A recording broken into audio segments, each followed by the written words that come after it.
My son was in 6th grade. He went on a school trip. And after that, he started getting sick.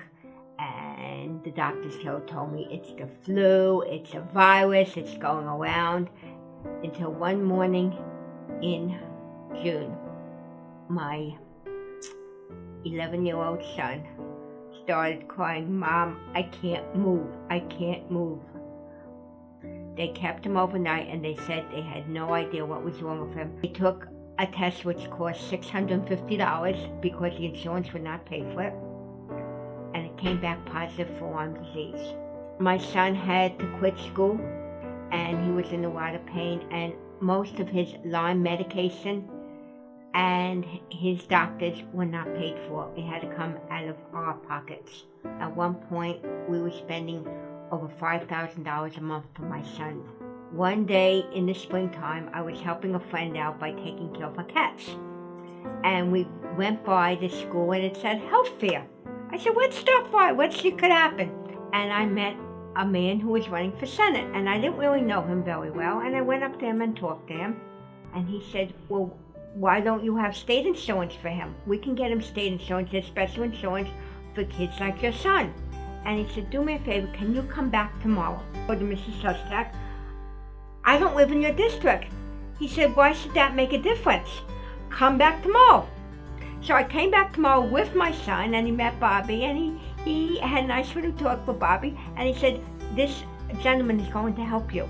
Took out all the information. Within a week, we got paperwork to fill out in October.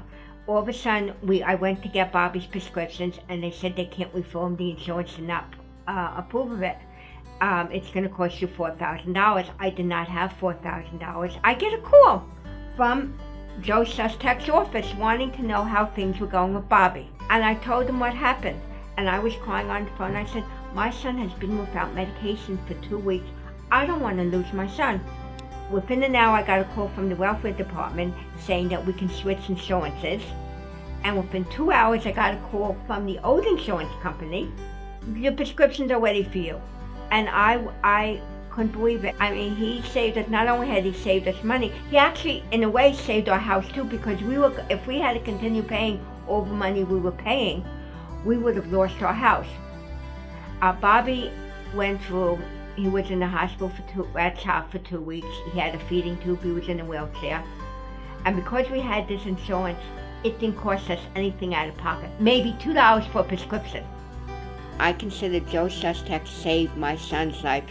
Bobby is now a junior at Harrisburg University with a 3.6 average and a great part-time job and a wonderful girlfriend. All because a man listened to me. And I thank you, Admiral Sestak. I'm Joe Sestak, running for U.S. Senate, and I approve this message.